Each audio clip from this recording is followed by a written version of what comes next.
I Do you think think, there might be a problem with the parenting to lead to something? Because it seems like a sort of narcissism, or a need for attention, and maybe they're not getting something at home. Certain people those who are too wrapped up in creating an identity around their particular mental illness or whatever it might be. right. I personally don't think that teens should be using social media in the way that they are now. I think, especially TikTok, they're learning about different types of disorders and psychiatric conditions from their peers, and they aren't really getting a good grasp of what it actually is. So they believe that they have a lot of these things, and they sort of make their whole identity around it and contribute to this community where self-diagnosis is valid and the world needs to accommodate them. I don't think it's contributing in a healthy way to themselves or to society. Uh, How does autism play a role in some of the gender situation? Heavily, I did uh, a very thorough report on the connection between autism and gender dysphoria. It's approximately like 160 pages, but it's not out yet. And with it, I did a detransitioner survey and administered an autism spectrum quotient screening tool to that population for the first time. There's a lot of overlap that I found between autism and gender dysphoria.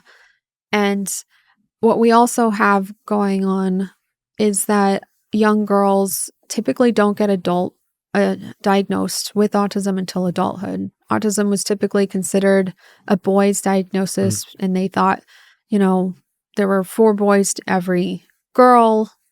It was what we're finding now is that girls typically just don't get diagnosed or recognized until adulthood, like as many as 80% Wow. aren't. And they really suffer, especially during adolescence. Um, what we're finding is that perhaps the diagnostic criteria and screening tools and things like that, they were sort of modeled after uh, boys' traits. We're finding that there's more of there is a female presentation of autism that looks differently. Girls are also more socially motivated and better at camouflaging their symptoms.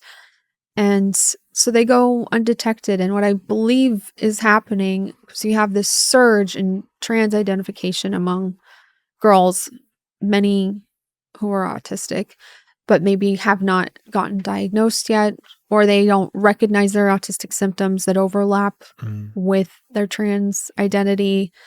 Um, so that's sort of my hypothesis that can account for like some of the surge in trans identification among teenage girls, that they're not diagnosed with autism yet, or they're attributing their autistic traits to signs of a trans identity. And that's what I found in my survey, that many of them, they didn't consider their trans identity a special interest at the time.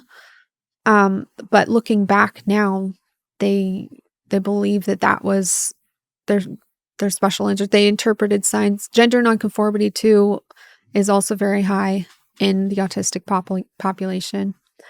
And I got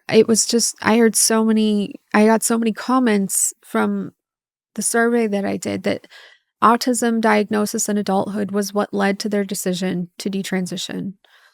And that was it. That was what they were looking for. And Wow. I relate a lot to that because when I finally got diagnosed at 30 by a psychiatrist like that, my whole life finally made sense. That's interesting. What does it feel like for you to be autistic? Um, well, I never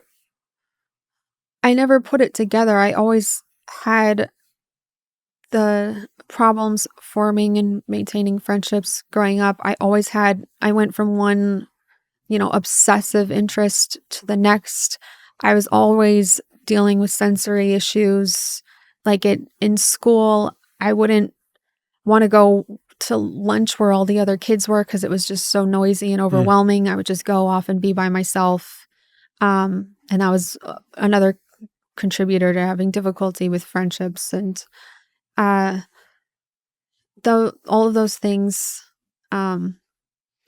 And then, like other things as well. Like I have a lot of motor and balance issues. Uh all of these other signs, like everything just finally made sense. And I think, When I've watched Love on the Spectrum, I watched that, it was on an Australia version. It felt to me like a lot of them were interested in boys. Then the same people were like, oh, actually, maybe I want to go out with a girl. And I started to wonder if they maybe experience sexuality differently, or is that just I guess I don't want to, apply it to all autistic people. But is there anything in that? Is sexuality and gender experienced differently by people on the spectrum? there is a lot of research in that area as well. And they're finding a lot of variability in sexual orientation. Um, there's a lot of homosexuality and bisexuality. Some people describe themselves as asexual. Uh, I think that both sexual orientation and autism are influenced by prenatal gonadal exposure. So there is some kind of link there. That's interesting. So might it be that some people who are on the spectrum are maybe tend towards being asexual and not quite understanding how sexuality is for the rest other people? Yeah, definitely. There is that. I mean, I can't personally relate to that. I've just But some yeah. autistic people, you know. Oh yeah. I mean, that was prevalent in the survey I did on detransitioners as well. There was only like 20% were heterosexual. Interesting. So that's got to have some effect on ending up being trans or whatever it might be.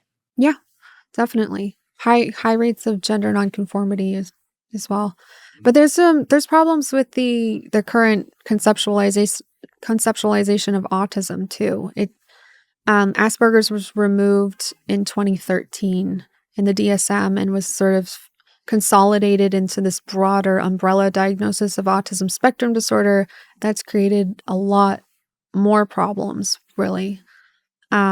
Just this totally unnecessary war between parents with children who have very high needs and adults on the spectrum with very low needs. And the neurodiversity movement there's a lot of parallels between what's going on with that and with gender activism as well, where neurodiversity advocates are trying to dictate what kind of research is done. So where there's a lot of activist influence in autism research as well, where they are trying to dictate what language can be used, and they don't even want people to search for causes of autism anymore because they think that it's going to be sort of used as like a um eugenics or something like that. They think that, if you search for a cure, we don't want to be cured. But this obviously conflicts with like parents who have children who are suffering from intellectual disabilities as well. And those rates are skyrocketing alongside um, just sort of the broader autism rates of diagnosis. Interesting. What can parents do if their kids are lost? If they do believe they're the wrong gender, is there anything they can do?